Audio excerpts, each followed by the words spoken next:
Hi, this is Will, and I've been reading a few of the comments, and from what I gather, people want to see animation in action.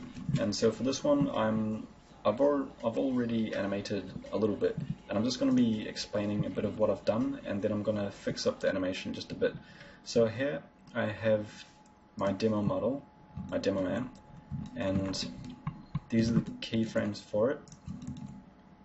I'm just going to show you what happens right now.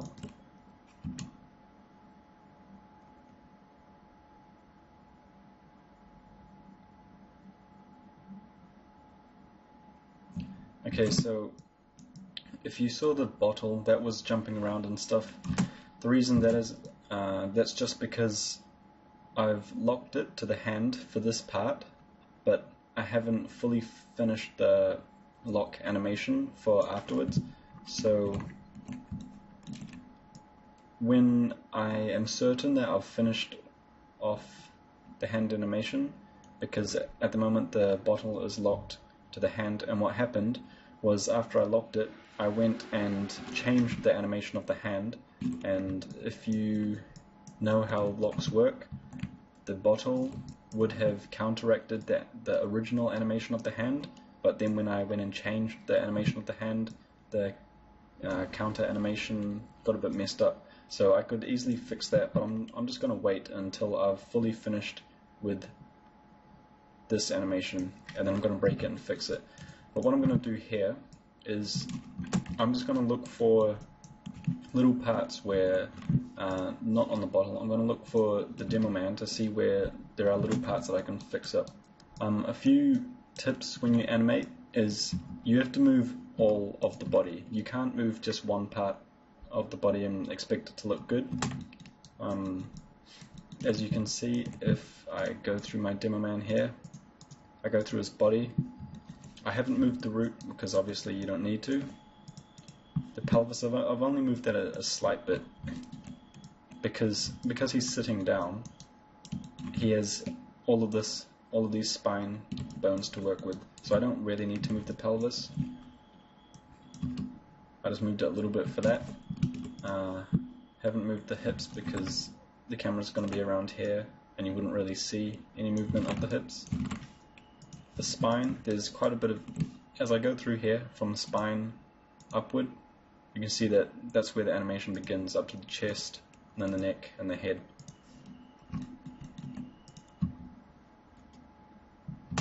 So the camera's going to be about here. With animation, it takes quite a long time, and if you're ever doing it for a job, you are going to be really pressed for time. So if you can't see it, don't animate it, because you're just going to be wasting time.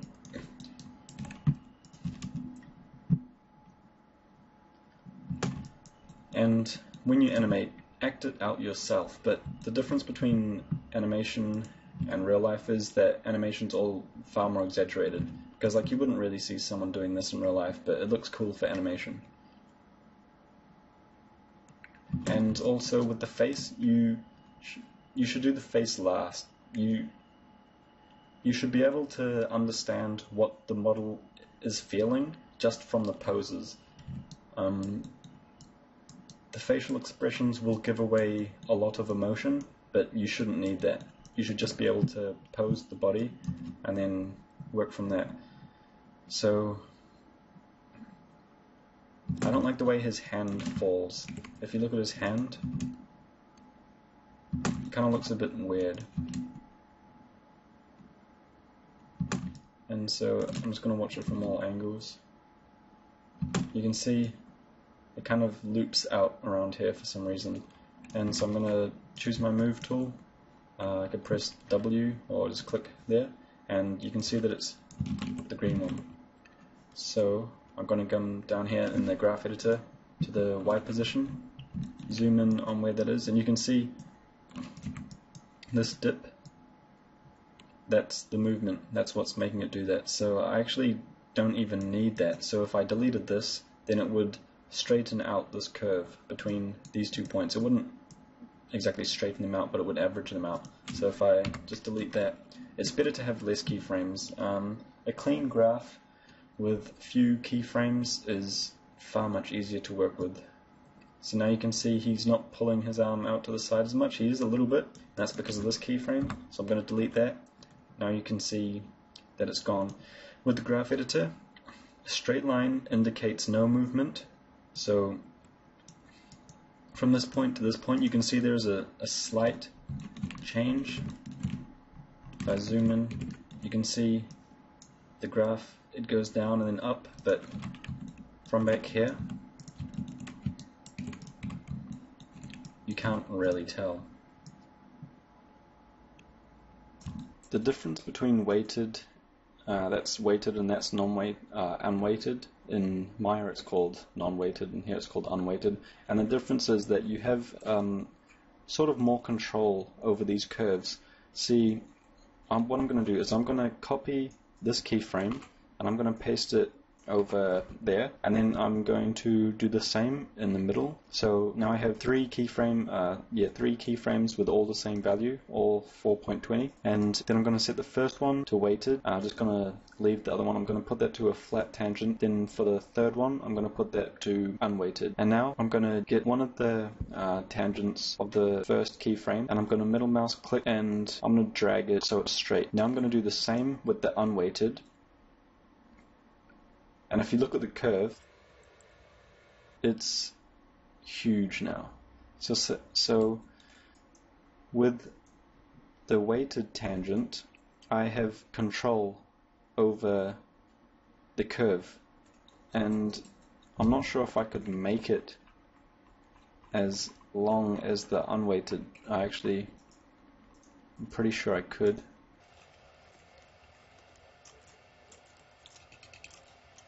Yeah, I can, but look how long it is, and it's not really necessary.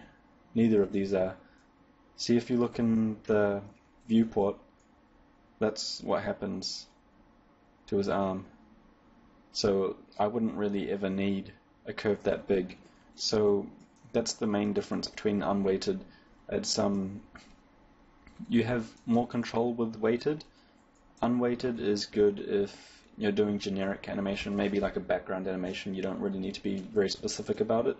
So I'm just going to equalize this. I'll set it to spline and then click equalize. So now the tangents are the same length, and I'm just going to delete those keyframes and I'll carry on from where I was. So now we have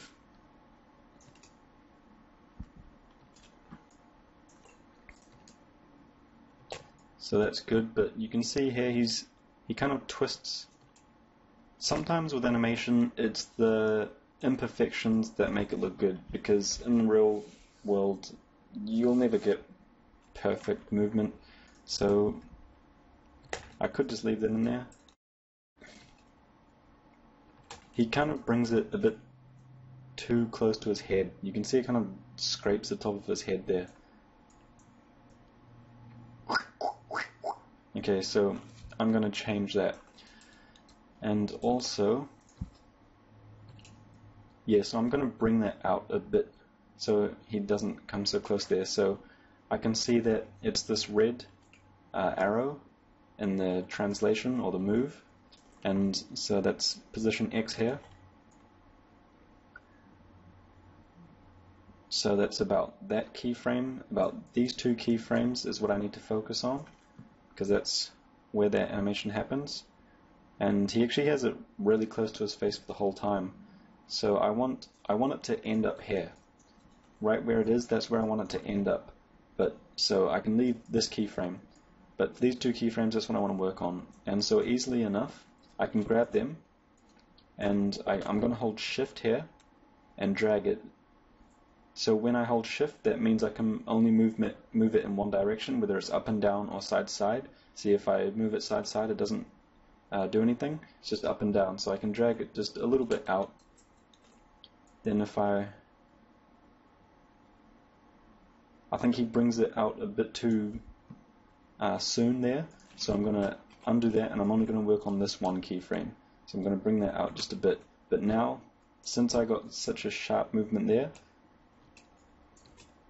yeah, you can kind of see he pulls it away. So I'm going to bring this one up just a little bit. I'm going to grab these and I'm going to set them to spline, so that will just curve it out a bit.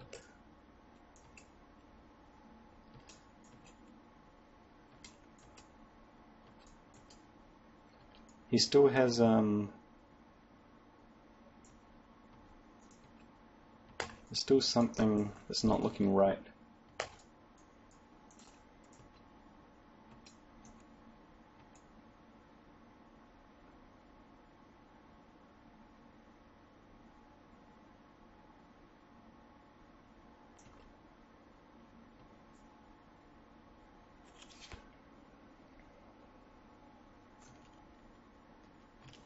I want him to bring it down a bit faster than that, so that would be the blue one, so that's position Z.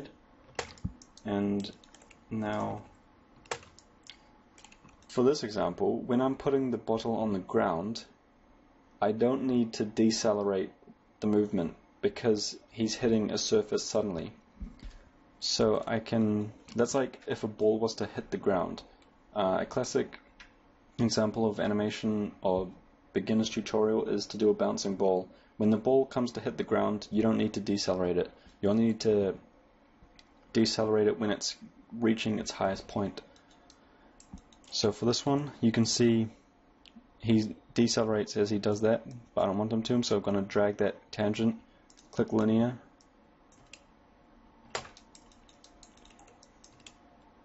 So now you can see, I'm not sure if you can see, but I notice it maybe just because I'm looking for it. The speed that the bottle hits the ground, I'll just undo it. And now if you notice the speed, you can kind of see that it kind of slows down. It's not really noticeable. It's just this one looks a bit soft when he hits the ground, and this one is a bit more sudden.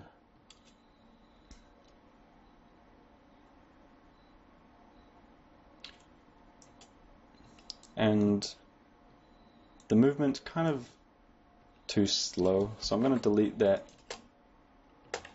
See how that looks.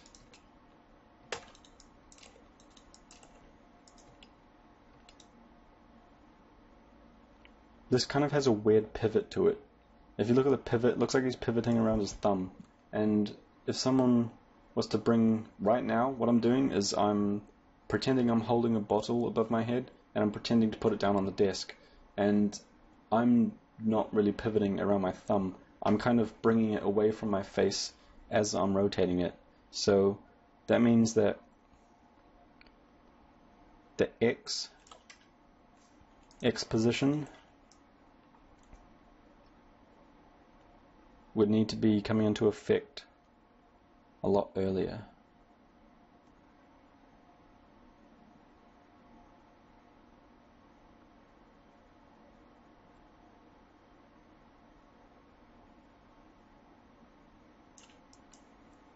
So I'm going to put a keyframe here just so I can hold that value. And I'm going to bring this one up just a bit.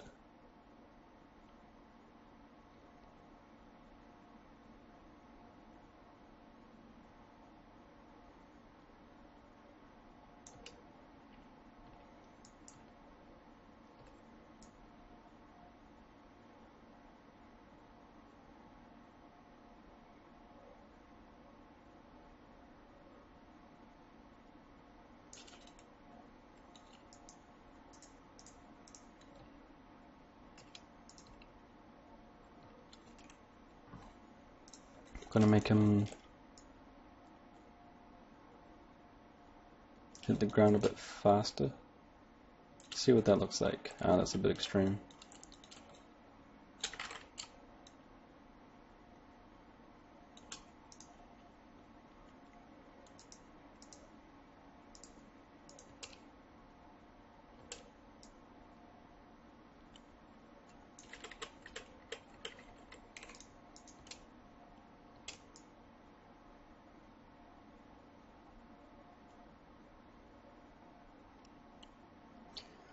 You see, the thing here is that he's bringing it down at the same speed. Oh, he's counteracting it with his X rotation.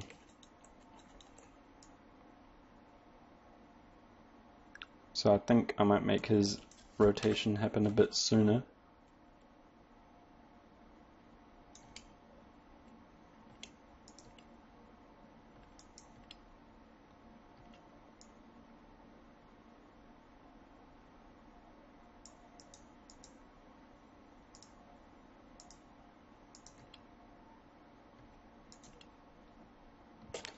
And I want him to maybe touch it on the desk. This is probably too much what I just did, but I do that just so I can see the difference. You can see now how much faster that's hitting the ground. So then so that looked a bit better.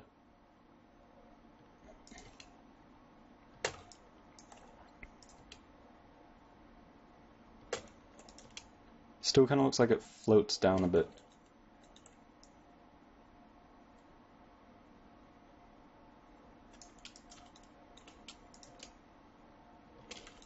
Like it's hanging here for something hanging here for too long. So if I deleted that,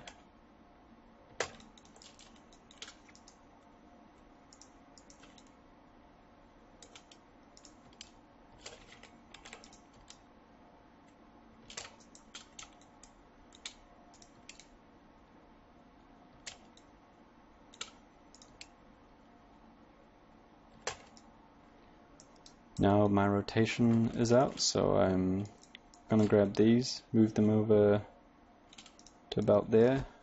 I'm going to use the square bracket so I can see, because now you can see I can flick through these keyframes, and if I'm going to press the right, so the close square bracket, and if I needed to press this twice, then that would mean that these keyframes aren't in the same place. So for example, I'm going to zoom in here, and I'm just going to move this one plus equals 0.1. There we go. Okay, now from a distance, these two keyframes might look like they're in the same place, and so if I press these square brackets, I press it once, it moves here, I press it again, and it doesn't look like it moved. That's because these keyframes are so close together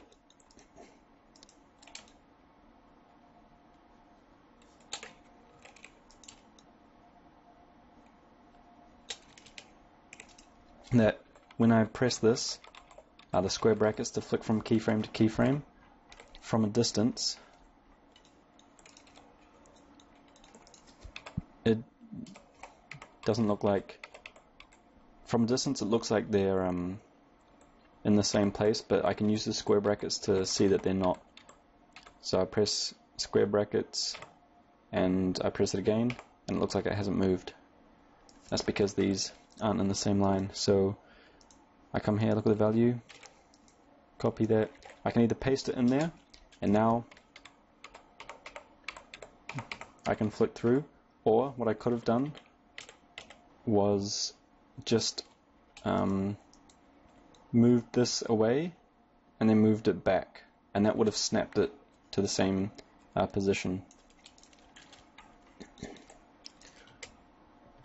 So back to the animation. You can see he rotates it far too fast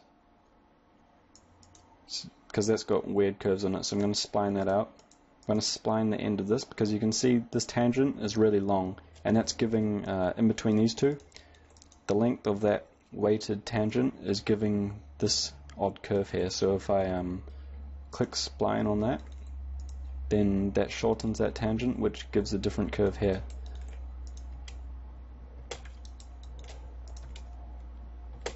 And he still has a big arc over here. So if I just come to the blue,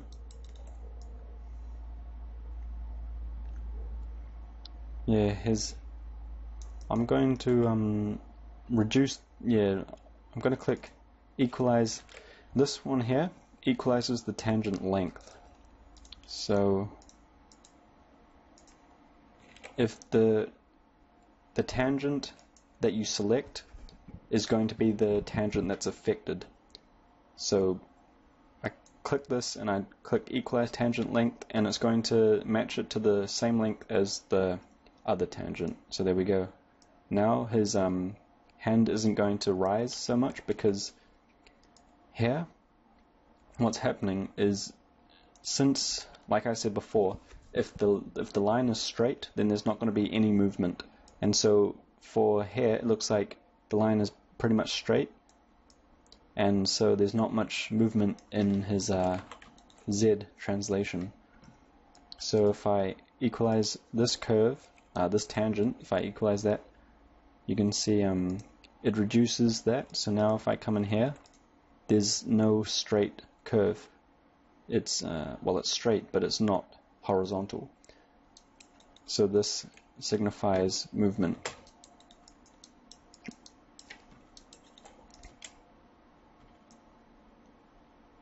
But he brings it down a little bit too quickly, so I'm going to select that tangent, and then I'm going to flatten that out. Then I'm going to move that. I'm going to hold Control and Shift just to move that in a bit. Press F to focus.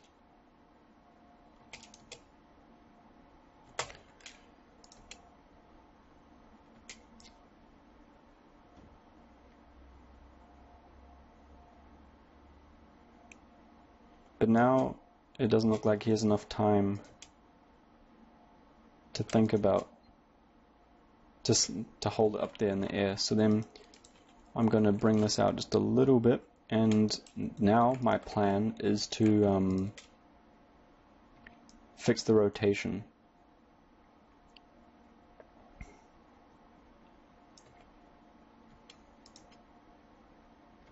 So that's Z rotation.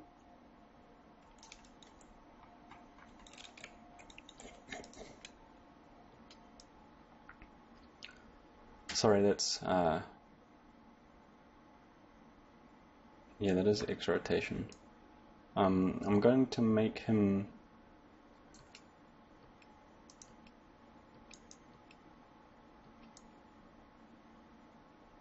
that sudden flick. I don't like that. I'm going to flatten out that tangent, delete that keyframe.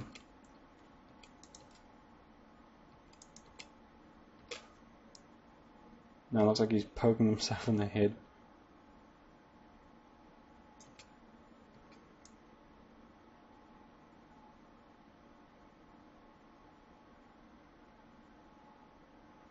So I'm going to straighten that out. Now I'm going to get the position, X position.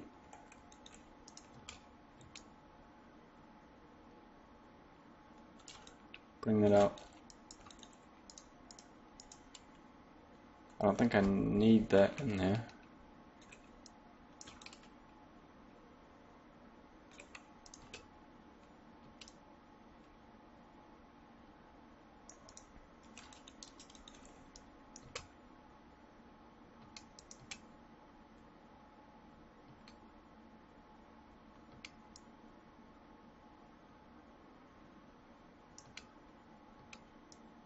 Actually, one thing that's bugging me is the rotation of his wrist here, the Z rotation. You can see about there, that doesn't really look natural. I want it to be rotated to about that much before, so straight after that, I'm going to delete these two keyframes so that he starts to rotate it back to there straight away.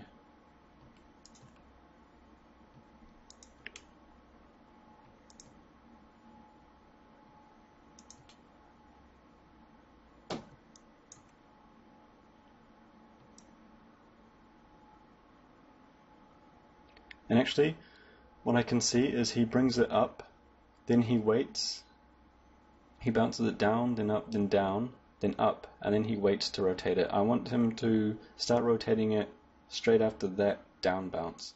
So I'm going to get the X. I'm going to delete that keyframe. So now, straight after the down, he's going to rotate it, but now it looks like he pops it up in the air. That's because of the rotation, the X rotation of his wrist.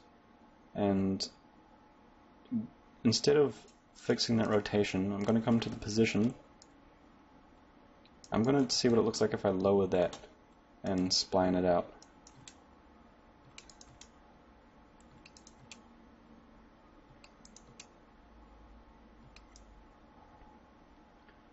it's cool, but I want him to hold it in the air for just a bit longer, so I'm going to pull it out to here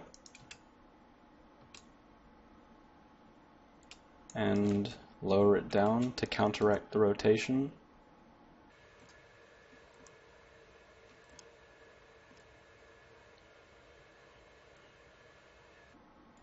You can see his arm, that's not really a normal pose. So that looks like the X rotation is a bit too severe. It's a bit too quick.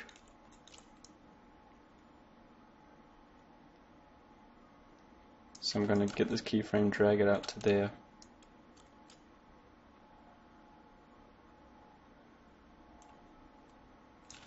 Not there.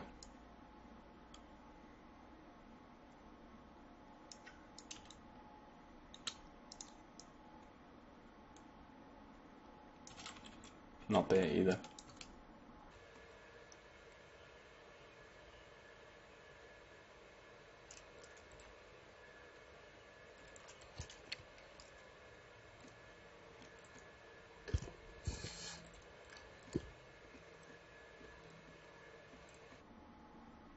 That's looking a bit better. Sometimes when you do animation, you watch something for way too long and then your perspective of everything just gets messed up. So sometimes it's good to go for a little walk and then come back and then you look at it and you're like, ah, wow, that was bad.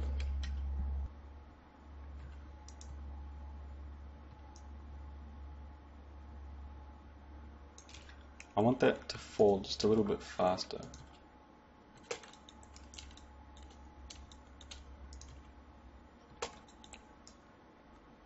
Taking away that. That's probably going to stick it into his face.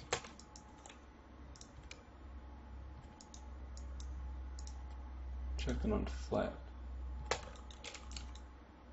Move that in so it falls a bit faster, grab that tangent, set it to constant, didn't change.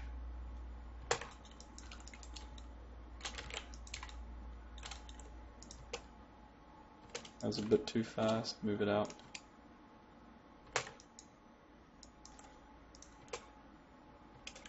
You didn't hold it there for long enough. So then I'm going to grab this, hold Control and Shift so that I don't. Control will only move one tangent, Shift will only move it in one direction.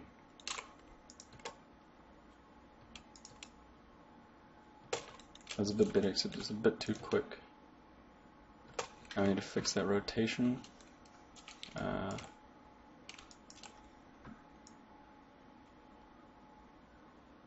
So let's do the Z rotation. Match that to there, so move the playhead to the keyframe of when his hand touches the ground. Then I'll bring the keyframe of the rotation to where the playhead is, so now it's finished rotating as it hits the ground. Actually, he's not going to perfectly touch the bottle on the ground, so I'm just going to move that out. So now it looks like it hits the ground, then it hits the table, and then it flattens out.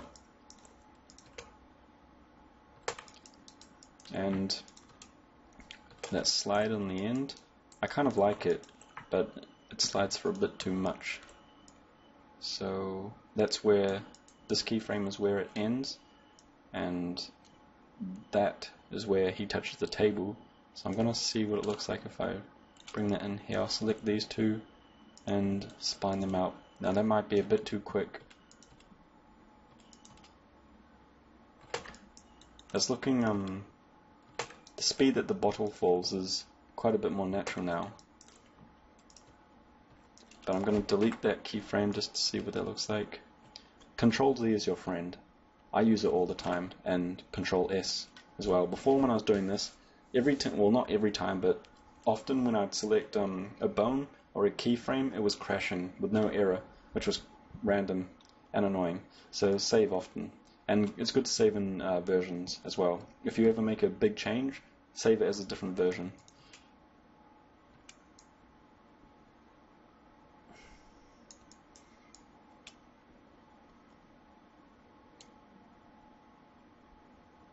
Actually, that movement there is the rotation of his hand. So that would be Z rotation, because I can see that it's this one. That's what's causing that. So I'm going to grab the keyframe, slide that, hold shift, slide that across. And his head moves way too slowly. That's annoying me. So when I move the head, I move a bit of the neck, a bit of the head. Normally I move, it depends for what movement. The neck does have less maneuverability than the head does. I can't really show you with the position that he's in right now, but if I grab his neck and I turn it to the side, for this one it's not too bad. For this model, I mean, for a lot of other models, it's a lot different, because you can't really notice the difference. Oh god.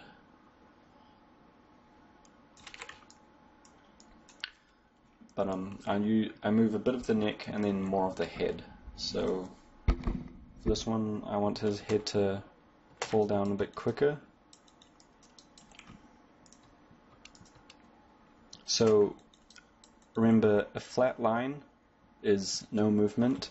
A steep line is fast movement. So what I want to do is I want to make these lines steeper. So I'm going to grab his head and his neck in the animation set editor. I can click his neck, control click his head, so that selects both of them. Then I can see this is the start pose, that's the end pose. I want it to be faster, so I'm going to drag the end pose closer to the start pose. So I'll show you an extreme example. I'll drag it really close to the start pose so that now there's not much time between these two poses and the lines are very steep. You can see that he just flicks his head down. Now obviously that's not how I'm going to do it.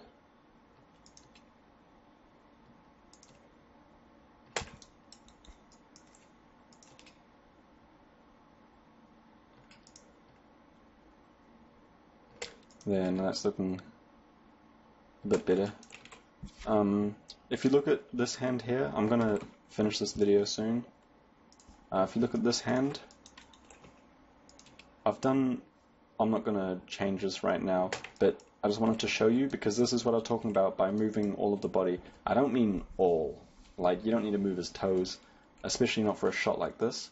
For a walk cycle, it's nice to, but I moved this hand because before, okay, I'm going to save it here, then say imagine if I didn't move this hand at all. So I'm going to delete these keyframes. So now look at, after he moves his fingers, see how boring that looks and how unnatural with just his hand just staying there in one place. It looks weird. It looks like his hand is glued to the table or something. So just give the body some minor movements, and that's how you will produce much more fluid animation. Thank you, and if you want more videos, then ask. I'm sorry that I didn't really cover much and it took such a long time, but that's really what animation is. It just takes a long time. So just keep trying, and if there's anything you want to ask me, then ask. Thank you.